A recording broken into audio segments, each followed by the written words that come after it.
Surrender? He looked up at his Dervish and cringed. The battlemech was old, not like the newer Manual-Davion dervishes they were allegedly making. This one dated back generations. It had been his grandmother's battlemech and his father's, and had been in the family way before they had piloted it. Surrender meant that the mech would become spoils of war. The Lyrans would take it, refit it, and use it against the Free Worlds League. Abandonment, Counterattack Battle Corps Anthology, page 85, by Blaine Lee Pardoe. Back in high school, I had a friend that I'm going to go ahead and call Jerry to protect his identity. Jerry was a nice guy who was fairly well put together, and while he didn't excel at any sports or school activities, he always had a girlfriend. For the rest of us in the group, it was all rather baffling. As it turned out, playing varsity chess wasn't the massive draw for Mechfrog that you might have expected. On paper, Jerry wouldn't necessarily stand out as someone girls would seek out, yet there always seemed to be one on his arm, and at least one other in orbit waiting for her opportunity to swoop in. Perhaps it was his confidence. Ladies and gentlemen, the Dervish is the Jerry of the 3025 battlemechs. On paper, it might struggle to justify its existence. It may lack the look of the Wolverine and have 2 fewer legs than the Scorpion, but I have yet to run across anyone who didn't say, "Oh, the Dervish? Yeah, I like that mech." I like the Dervish, and I'd like to explore why that is. Maybe then we can sort out this Jerry situation once and for all. Commissioned in 2520, the 55-ton Dervish was envisioned not as a premier frontline battlemech, but as an easy-to-maintain, cheap-to-repair battlemech that could fill many roles. The designers on Coventry sought to simplify every piece of the mech so that even a first-day journeyman technician could stand a good chance of sorting out A from B and keep the thing running. Even energy weapons were passed over for the DV-1S in favor of a lower-tech, short- and long-range missile launcher option, whose principles had been hammered out roughly 1,000 years ago. The DV-1S was constructed from a standard frame around a 265 primitive fusion engine which maxed out the mech's movement speed at 64.8 km per hour or roughly 40 miles per hour. 3 jump jets set into the legs and center torso did add some much-needed agility, pushing that movement profile to 463. The rest of the mech's structure, including 10 single heat sinks, a 5-ton rudimentary cockpit, and 10 tons of primitive armor, reflected both the early days of battlemech development and the desire to make the Dervish as cheaply as possible. As far as offensive weaponry goes, the main punch was split between a pair of side torso-mounted LRM-10 launchers and 2 SRM-2 launchers set into the arms. Each launcher was fed by its own ton of ammunition, and notably the SRM-2 ammunition was stored in the arms, right next to the launcher in order to simplify the autoloader setup. Because opportunity cost spares no one, this quality of life feature also made each arm a potential problem in the case of an unplanned rapid disassembly event on the battlefield. Production was greenlit, and soon the DV-1S was quickly adopted by all those who could get their hands on it. Due to proximity, most of those early dervishes ended up within Lyran militia units. Demand remained high, and the Coventry defense conglomerate declared the venture a success. Unfortunately, the design may have been a little too successful as word began to filter back to Coventry that the Dervish was being spotted among forces that hadn't purchased it. It turns out that there were nearly identical copies being produced somewhere within the Draconis Combine territory. This prompted Coventry to fight counterfeiting with increased production through licenses with several other companies across the Inner Sphere.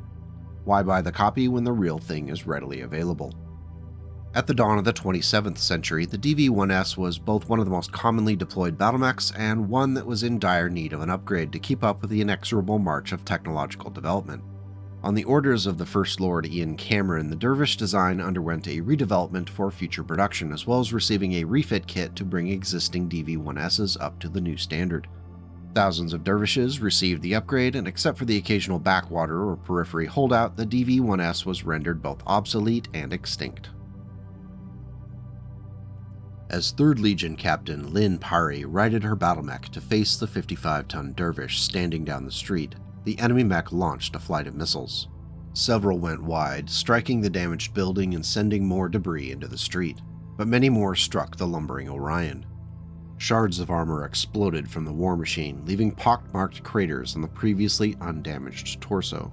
The Orion staggered slightly under the onslaught before Parry brought its Kaliyama autocannon into line with the Dervish and fired.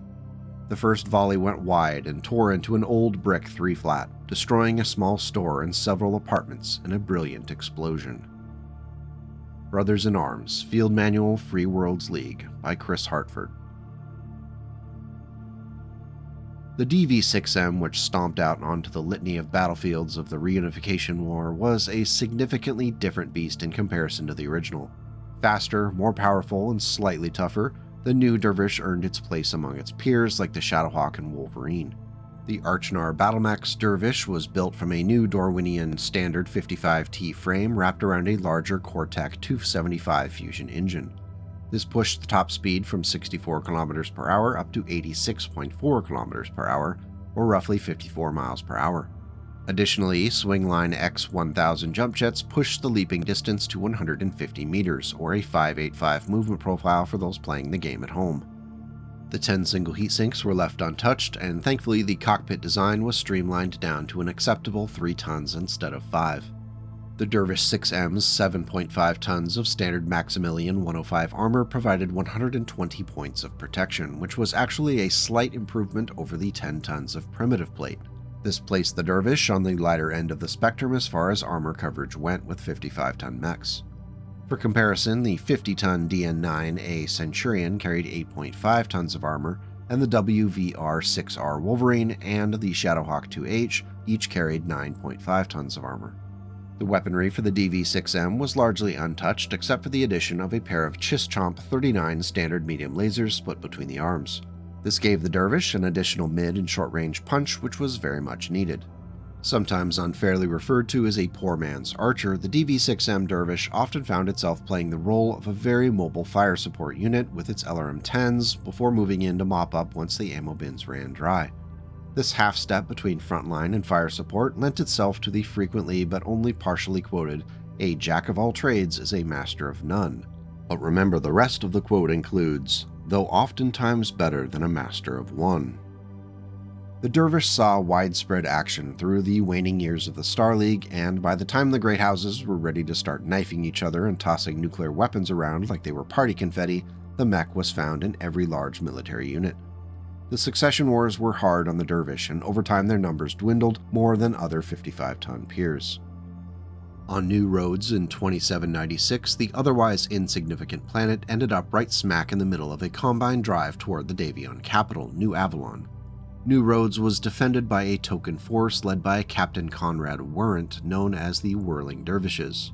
Unable to compete any standard defense of the planet, Warrant went into guerrilla mode and prepared for a protracted resistance against the Combine as they arrived on planet.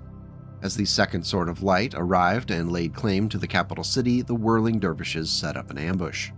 With a lance of dervishes and enforcers concealed by a large river, the plan was to hit an ammunition storage facility being set up by the Sword of Light. Unfortunately, when the order went out for the Davions to launch the attack, they stumbled into an unexpected parade of combined forces. In the ensuing chaos, the Whirling Dervishes fired their LRMs into the ammunition dump and fled the scene thanks to the jump jets. The flexibility of the 6M proved to be the attack's trump card, as they were able to destroy more than 1,000 tons of ammunition and spare parts. Though the Whirling Dervishes were eventually tracked down and wiped out, their delaying actions contributed to the Davion war effort through propaganda and morale boosting. Gradually, over the decades, like with so many other battlemechs, the ability to produce and repair the Dervish suffered as a result of the succession wars. Thankfully, the Dervish remained a useful mech thanks to its original easy-to-care construction philosophy. Though time would be unkind, the Dervish had a bright future ahead of it. The Dervish was only slightly heavier than her Centurion, though the design was better armed and included jump jets that would make it a slippery opponent. But this time she didn't hesitate. Arming her own missiles and the Centurion's autocannon, she started down the slope with guns blazing. Almost immediately, the Dervish pilot reacted, jumping eastward and shifting its batteries to face the new foe. Missiles streaked toward the Centurion, but went wide in the enemy pilot's haste to shift from indirect to direct fire. Her autocannon stitched a line of shell craters across its armored torso. Blood of Heroes, page 255 and 256, by Andrew Keith. Due to differing priorities, lack of resupply, and often just being outshined by more specialized peers, the Dervish didn't get much attention over the years. There was still production by Archnar and Davion Space, but it was not treated as a priority. Had the Helm memory core and other Star League-era technologies not been rediscovered in the 3030s and 3040s, the Dervish would have likely gone the way of the Dodo.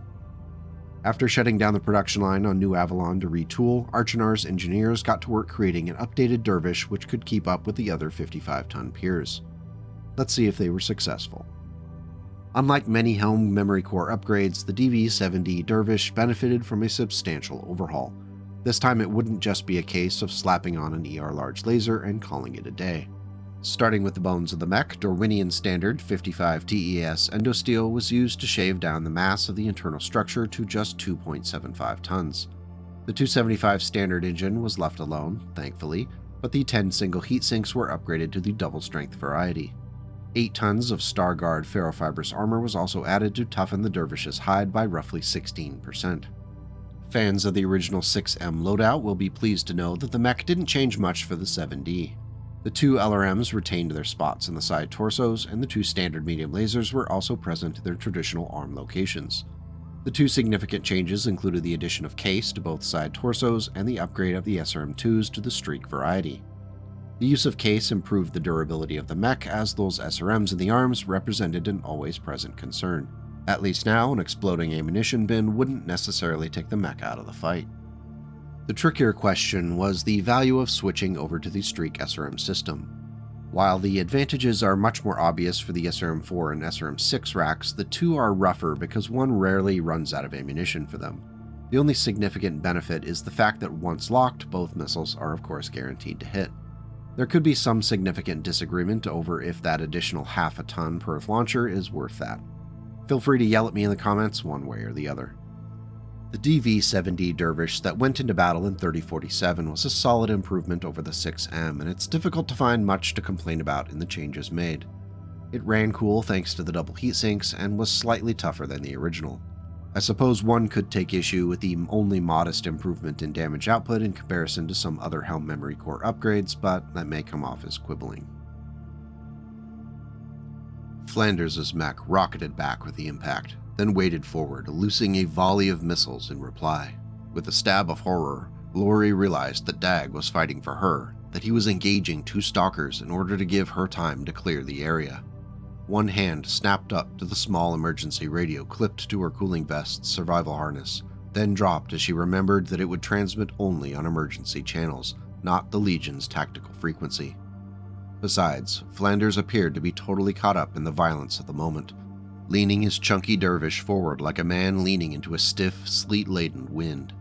The other 2 enemy mechs were heaving into view above the ridgeline now, the Hunchback leading, the Trebuchet close behind, all 4 Gareth battle mechs keeping up a steady, withering fire.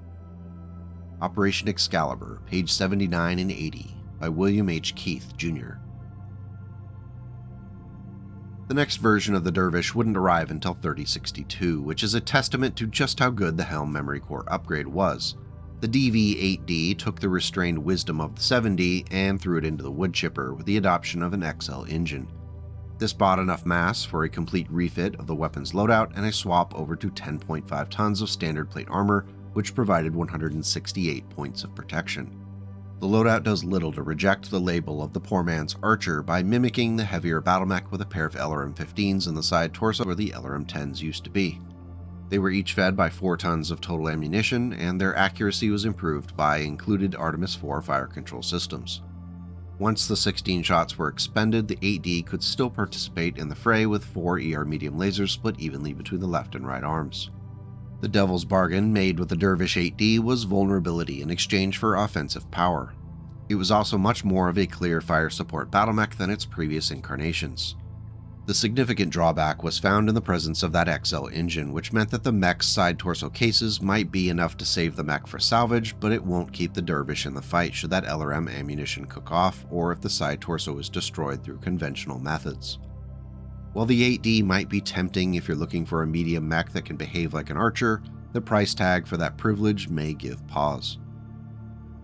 Stepping ahead 6 years, the Davions gave it another shot with the DV-9D. It looked similar to the 8D with its XL engine, but with 11.5 tons of standard plate armor and an 11th double heatsink. The 4 ER medium lasers remained in the arms, but their accuracy was aided by a head-mounted targeting computer. This time, in the place of the traditional LRM launchers, 4 multi-missile 5 launchers were added to the side torsos. Each side was fed by a ton of LRM and a ton of SRM ammunition. For the ammo conscious, that's 12 LRM shots and 10 SRM shots per launcher. As far as upgrades go, it's much more of a brawly version of the 8D with the investment in a targeting computer and a lackluster LRM output. It's much stronger in the short range when the 9D's Mechwarrior can pepper a target with 20 SRMs. As powerful as a 60 damage Alpha Strike would be, including the medium lasers, it irks me to see a Dervish with that XL engine. It's just too expensive to justify unless you're a nation state or running a mercenary unit so large that money doesn't matter. Messner stomped hard on the pedals beneath his feet, firing the Dervish's jump jets. The 55-ton machine soared into the night sky, ruining the Capellan Mechwarrior's target lock. A second stream of tracers and a bright blue beam from the Enforcer's large laser ripped through the air where the Dervish had been standing an instant before. Cutting out the jets, Messner flexed the mech's knees so as to take up the shock of landing. As the Dervish's feet touched the ground, he once again laced the enemy's torso and arm with laser fire. Now it was the Enforcer's turn to jump away, but in so doing, the Capellan made a critical mistake. He jumped out of the bivouac area. Now Messner could hit him with the heavy stuff. Messner cut in his mech's targeting interlock circuit, settling the aiming cursor over the Capellan mech, hesitating for 3 seconds while the Streak's systems acquired the target and squeezed the trigger. Dagger Point, page 55 by Thomas S. Gressman.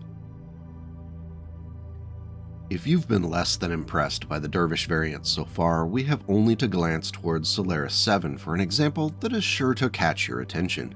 The DV-8D2 Dervish, otherwise known as Lightbringer, was a one-of refit of the DV-8D for use by a well-known Solaris arena brawler, Nikos Matopoulos.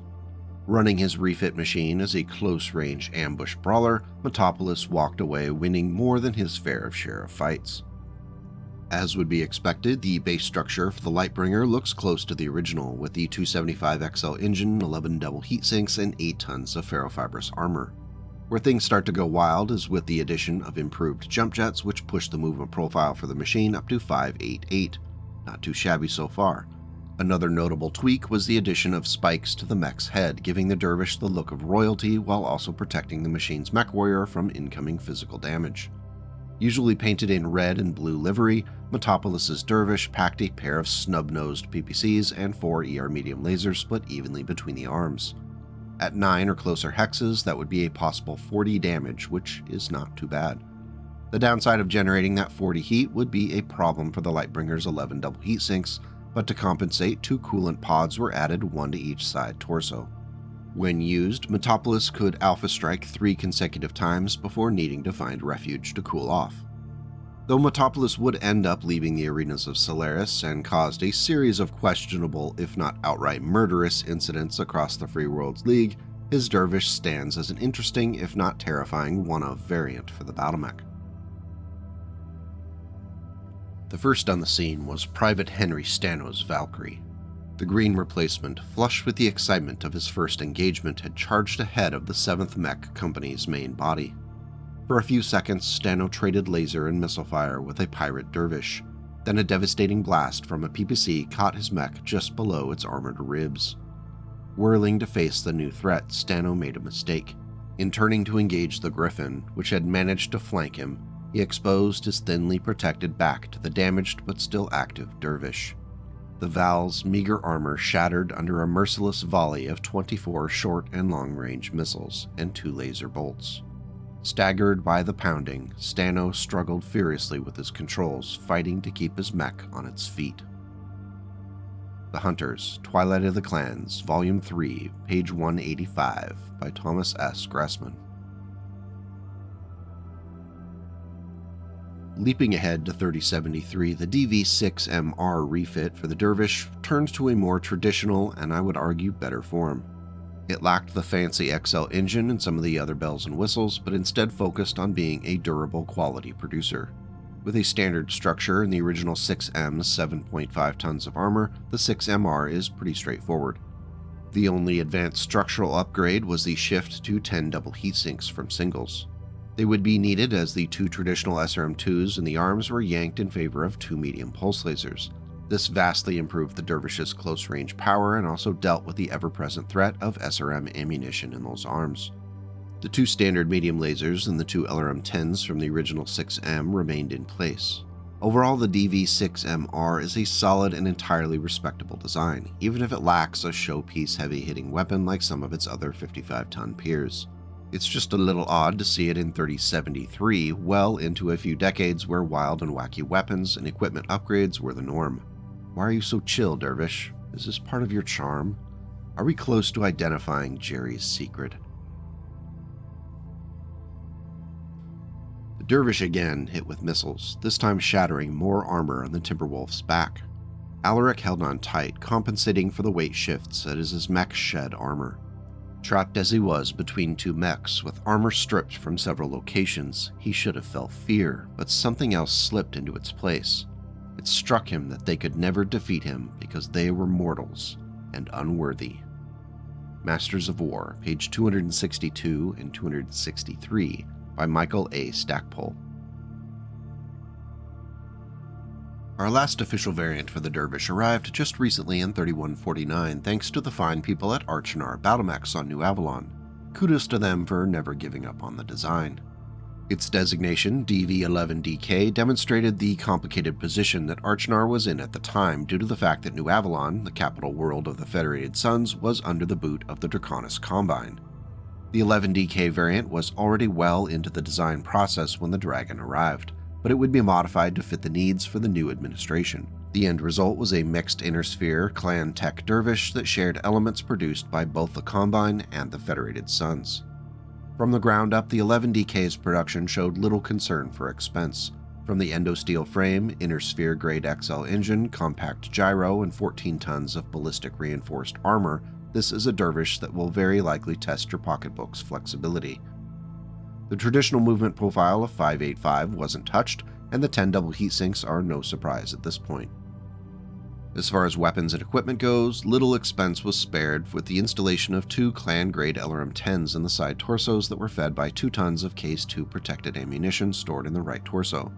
Each of the 11DK's arms was given an actuator enhancement system which could improve the aim of both the 2 clan-grade Streak SRM-2 launchers and 2 medium re-engineered lasers. Long-time concerns about SRM ammunition were solved by running ammunition lines from the Case 2 protected right torso, where a single ton fed both Streak launchers. Sorting out if the cost is worth it on the Dervish 11DK is tough because there are a lot of variables in play. The XL engine introduces vulnerability, but it is partially offset by the compact gyro and 14 tons of ballistic reinforced armor. The presence of Case 2 also improved durability as well. This is starting to turn into a math problem, and we all know how good I am at that. The clan LRM-10s really help make this Dervish a problem at all ranges. Though up close, the 11DK could be nasty, especially against targets that are carrying specialized armor types that those re-engineered lasers can eat up. I think I'm going to need to give the 11DK a try soon in order to sort out if it's good or just an expensive Frankenstein's monster. There was a moment's blind shuffling in the darkness. General? This is Montito. How do I get a hold of that chain? Good God, man, pick it up! Sir? My Dervish doesn't have hands. Thorvald closed his eyes and sagged back against a tree.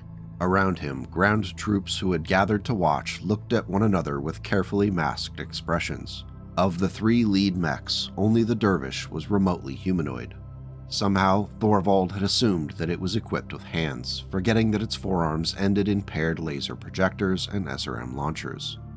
Why hadn't he put one of the Phoenix Hawks in the lead? Mercenary Star, page 195, by William H. Keith. After pondering what I wanted to see out of a modern IlClan-era Dervish, I decided to create a totally non-canon and unofficial Coventry Metalworks redesign. Not wanting to be left behind by the DV-11DK, Coventry took the classic DV-6M and gave it the IlClan-era treatment. Using endosteel and a light fusion engine, mass was saved for use on 11 double heatsinks and 10 tons of inner sphere light ferrofibrous armor. This provided 169 points of protection, which was a 29% increase over the original. Starting with long range, the MF's side torsos received the blessing of a pair of clan-grade LRM-15 launchers fed by 4 tons of Case 2 protected ammunition. At the mid-range, 2 inner sphere ER medium lasers set in the arms fit with the Dervish theme and provided their reliable 5 damage apiece. When potshots become close-range conflict resolution strategies, the 2 SRM-4s split between the arms can add a valued punch and are fed by 2 tons of Case 2 protected ammunition. In the record sheet I've posted in the video notes, I went ahead and swapped out one of those tons with Inferno ammunition. You're welcome. Finally, because I'm not going to leave you exposed and in want, a heavy small laser was installed into the open head critical location. Better to have it not need it than need it not have it. Heat management for the 6MF would be tricky, but with such wildly different range profiles on the weapon sets, it'll only be a serious issue at close range when choices have to be made. If you're up for giving the Dervish 6MF a try, the record sheet for it is in the Dropbox link in the video notes below. So why do we love the Dervish? Well, if you remembered it at all, kudos to you. The 55-ton weight bracket is filled with powerful and capable mechs which tend to hog a lot of the limelight. Still, the Dervish has held its own over 600 years of inner sphere and periphery battlefields. It has seen service among the SLDF, the clans, Great House units, and old DV-1Ss will still occasionally show up in the militia forces of out-of-the-way planets. Calling the Dervish a poor man's archer doesn't feel accurate when you consider the Dervish's flexibility, including the improved mobility of being able to leap out at 5 hexes at a time. It's durable, has a good backstory, and most of the variants are quality producers. The original Succession Wars Dervish is a solid quasi-support battle mech, and for the most part it improved with each iteration as we march down the timeline. The new CGL sculpt from the Inner Sphere Pursuit Lance box is great, even if the Lance lacks a big draw design. Unless you count the Cicada, which I definitely don't. Much like with Jerry, I feel we're still scratching our heads a little bit on identifying the appeal of our friend the Dervish. Perhaps we can accept that its functionality and inoffensiveness is actually a virtue.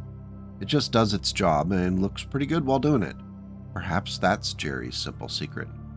I'm curious what you think about the Dervish. Is it a staple of your Succession Wars games as a mobile fire support unit, or are there better options? Thank you as always for coming by as we talk BattleTech. Thank you to those from the MechFrog Discord who shared their painted mech minis. If you want to join us, I've included a link to the Discord server in the video notes below. If you enjoyed this video and feel it's worthy, don't forget the thumbs up button, and even hitting subscribe will make it much more likely you'll see my nonsense in the future. For those who have taken that extra step of becoming channel members or supported on Ko-fi, thank you. Without you, none of this would be possible. Until we meet again, please take care of yourself and your loved ones by making this world a slightly better place today and tomorrow.